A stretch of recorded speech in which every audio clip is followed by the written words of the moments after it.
करते हैं। तो जैसा कि आप लोगों ने पिछले पार्ट में देखा था कि पर्सिबल मिशन की सच्चाई सभी लोगों को बता देता है, लेकिन तभी उन पर एक मॉन्स्टर अटैक कर देता है। लेकिन असल में वो मेशन का मास्टर ऑडो था, जिसे वो बुरा फेरी कंट्रोल कर रहा था। जो जानकर मेसन काफी ज्यादा दुखी होने लगता है, क्योंकि इसका मतलब ये था कि जॉर्ज फॉरेस्ट में फैले म्यूटेशन का कारण ऑडो था और मेशन ऑडो को बचाने के लिए कुछ कर भी नहीं सकता था, क्योंकि मेशन को ऑडो की इस हालत का कोई इलाज नहीं सूझ रहा होता है। पर पर्सिबल मेशन को उस पर भरोसा रखने को कहता है, क्योंकि पर्सिबल को यकीन था कि वो जरूर ऑडो को उस फेरी के चुंगल से छुड़ा लेगा। जो कहने के साथ ही वो लोग उस फेरी से लड़ने के लिए तैयार हो जाते हैं। पर तभी एक एरो सीधा आकर उस फेरी के सर में लगता है, जिससे वो फेरी वहीं पर गिर जाती है और ऑडो भी अचानक से बेहोश होकर नीचे गिर जाता है। और हम देखते हैं कि वो एरो असल में एक हॉली नाइट ने शूट किया था, जिस पर पर्सिबल उस हॉली नाइट से उसकी पहचान पूछता है, जिस पर वो हॉली नाइट बताता है कि उसका नाम तलिस्कर है और वो इंटरनल किंगडम का एक एम्बर हॉली नाइट था। जो सुनकर पर्सिबल को ऐसा लगता है कि तलिस्कर और आयरनसाइड जरूर से एक दूसरे के दोस्त होंगे, क्योंकि वो दोनों ही हॉली नाइट थे।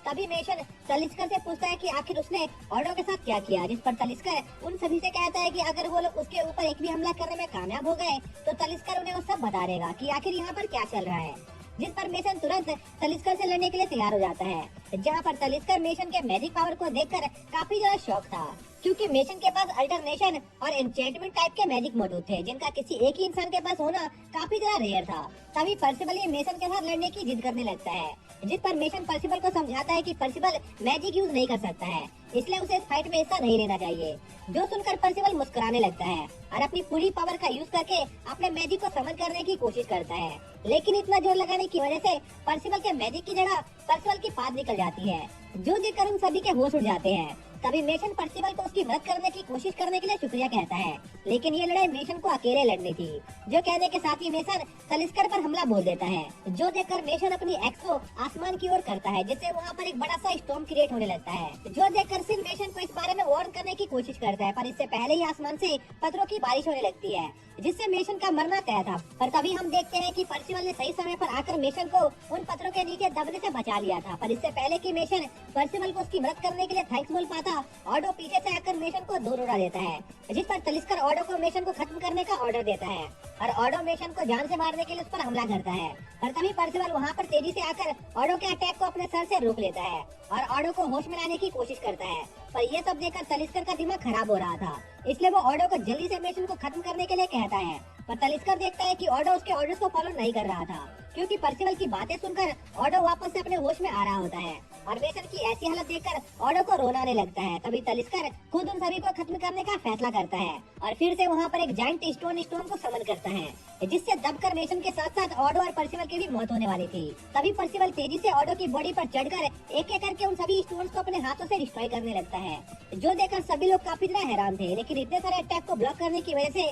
पर्सिबल काफी ज्यादा घायल हो गया था, जिससे पर्सिबल बेहोश होकर गिरने वाला होता है। पर तभी डैनी वहाँ आकर पर्सिबल को पकड़ लेता है और उससे पूछता है कि आखिर वो उनके लिए इतना सब क्यों कर रहा है, जिस पर पर्सिबल मेसन से कहता है कि वो बस मेसन और ऑडो को एक बार फिर से साथ देखना चाहता है। जो कहने के साथ ही पर्सिबल बेहोश हो जाता है, जो देखकर तलिस्कर उन्हें खत्म करने के लिए एक और स्टोन को समन करने लगता है। पर तभी पर्सिबल की बॉडी से एक ग्रीन लाइट निकलने लगती है, क्योंकि पर्सिबल का मैजिक एक बार फिर से अपने आप ही एक्टिवेट हो गया था, जिसके साथ ही पर्सिबल की सभी इंजरीज भी अपने आप ही वापस से हील हो जाती है। जो देखकर तलिस्कर काफी ज्यादा हैरान था, क्योंकि उसने आज से पहले उस टाइप का मैजिक कभी नहीं देखा था। साथ ही हम देखते हैं कि पर्सिबल का मैजिक पहले के मुकाबले काफी ज्यादा पावरफुल बन चुका था और अब पर्सिबल अपने और ज्यादा मैजिक पावर को अपनी बॉडी से बाहर निकाल पा रहा होता है। जो देखकर तलिस्कर एक काफी ज्यादा पावरफुल स्टोन क्रिएट करने लगता है, ताकि वो पर्सिबल के रीजनरेट होने से पहले ही उसे पूरी तरह से खत्म कर सके। और तलिस्कर का अटैक कितना ज्यादा पावरफुल होता है कि उससे पूरी जमीन हिलने लगती है। जो देखकर तलिस्कर को लगता है कि पर्सिबल उसके इस अटैक से नहीं बच पाएगा,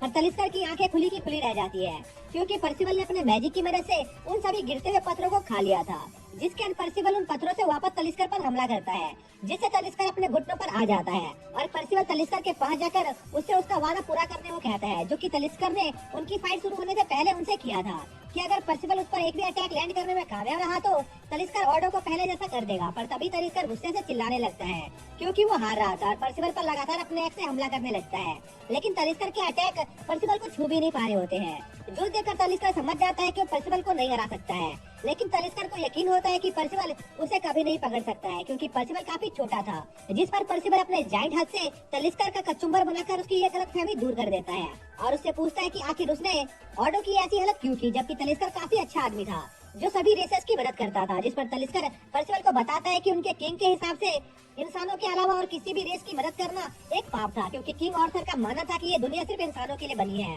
और दूसरी सभी जातियां इंसानों के सामने खड़े रहने के लायक नहीं है। इसलिए तलिस्कर ने कई बार ऑडो को दूसरे रेसेस की मदद करने से मना भी किया था, लेकिन ऑडो ने उसकी बात नहीं सुनी। इसलिए उसने अपने मैजिक की मदद से ऑडो को एक मॉन्स्टर में बदल दिया। जो सुनकर परसिवल को समझ नहीं आता है कि उसे इस बात पर तलिस्कर पर गुस्सा आना चाहिए या तरस, क्योंकि तलिस्कर एक बेवकूफ की तरह अपने किंग की बातों में आ गया था। पर तलिस्कर को अपने किंग की बातों पर पूरा यकीन होता है, इसलिए तलिस्कर एक बार फिर से वेदर को कंट्रोल करके परसिवल पर एक पावरफुल थंडरबोल्ट से अटैक करता है, जो कि सीधा परसिवल को जाकर लगती है। लेकिन हर बार की तरह इस बार भी परसिवल का मैजिक तलिस्कर के उस अटैक को अब्सॉर्ब कर लेता है और परसिवल उस थंडरबोल्ट को अपने एक अटैक की तरह यूज करके वापस से उसे तलिस्कर पर हमला करने की कोशिश करता है। पर तलिस्कर परसिवल के उस अटैक को डॉज कर लेता है और इतनी देर तक परसिवल के साथ लड़ने और उसके मैजिक के अनयूजुअल बिहेवियर को देखकर तलिस्कर समझ गया था कि परसिवल उन्हीं 4 लेजेंडरी 4 मैन ऑफ एपोकलिप्स में से एक है, जिनकी किस्मत में इस दुनिया को खत्म करना लिखा था। इसलिए तलिस्कर परसिवल से वहाँ मिलकर काफी ज्यादा खुश था, क्योंकि अब तलिस्कर परसिवल को अपने हाथों से मारकर उस भविष्यवाणी को पूरा होने से रोक सकता था।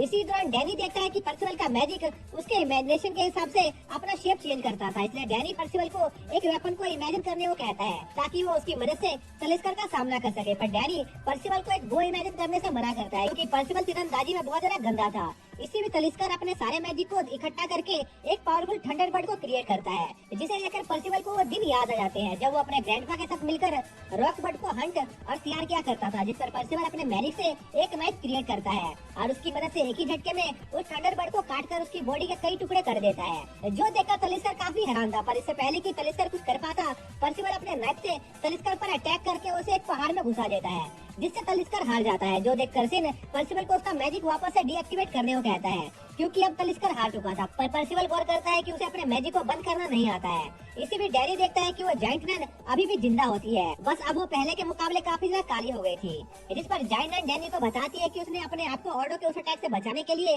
अपनी स्किल हैवी मेटल का यूज किया था, जो कि जाइंट की इनहेरिटेड स्किल होती है। जो सुनकर डैनी जाइंट नन के लिए काफी ज्यादा खुश था, क्योंकि इसका मतलब ये था कि वो काली नहीं हुई थी। इसी में जो सभी लोग देखते हैं कि तलिस्कर को हराने के बावजूद भी ऑडो वापस से पहले जैसा नहीं हुआ था, इसलिए मिशन को लगता है कि अब वो लोग ऑडो को बचाने के लिए कुछ नहीं कर सकते हैं। जो सुनकर मिशन को रोने लगता है और मिशन ये कसम खाता है कि वो ऑडो की तरह ही इस फॉरेस्ट को प्रोटेक्ट करेगा और यहाँ मौजूद सभी लोगों को ठीक कर देगा। इसी बीच परसिवल मिशन को दुखी देखकर खुद से काफी ज्यादा निराश होता है, क्योंकि परसिवल मिशन से किए हुए अपने वादे को पूरा नहीं कर पाया था। तभी सीन परसिवल को एक अजीब सा स्टाफ दिखाता है, जिसका इस्तेमाल करके वो इविल फेरी ऑडो को कंट्रोल कर रहा था। इसलिए उन्हें लगता है कि शायद से ऑडो के मॉडल बनने के पीछे जरूर से उस स्टाफ को कुछ लेना देना है, जिस पर सीन उस स्टाफ को डिस्ट्रॉय कर देता है और उनके ऐसा करते ही ऑडो वापस से इंसान बन जाता है, जो देखकर मेशन काफी ज्यादा खुश होता है और ऑडो को रोते हुए गले लगा देता है। इसी बीच डैनी सिन से पूछता है कि आखिर वो अजीब सा स्टाफ क्या चीज थी, जिस पर सिन डैनी को बताता है कि वो स्टाफ असल में किंग आर्थर का क्रिएट किया हुआ एक डिवाइस है, जिसके अंदर कियोस की पावर मौजूद थी और ये हथियार किंग आर्थर अपने सभी साथियों को देता था, जिससे वो लोग उसकी कियोस की पावर का इस्तेमाल कर सकते थे। जो सुनकर परसिवल समझ जाता है कि किंग आर्थर ही वो शख्स है जिसकी वजह से उसके डैड आयरन साइड और तलिस्कर जैसे नाइट्स को बुरा काम करना पड़ रहा है। इसलिए परसिवल सभी नाइट से निपटने के बजाय सीधा कैमरेट जाकर किंग आर्थर को हराने का फैसला करता है। जो सुनकर डैनी को लगता है कि परसिवल का दिमाग खराब हो गया है, पर इसका उल्टा सीन परसिवल के इस फैसले से काफी ज्यादा एक्साइटेड होता है और इस काम में उसका साथ देने का फैसला करता है, जिसके बाद वो सभी अपनी जर्नी पर जाने लगते हैं। तभी रास्ते में मेशन उन्हें रोक लेता है, जो कि उनके साथ उनकी जर्नी पर जाना चाहता था और वो लोग अपनी जर्नी पर निकल जाते हैं, जिसके साथ ये पार्ट यहीं पर खत्म हो जाता है।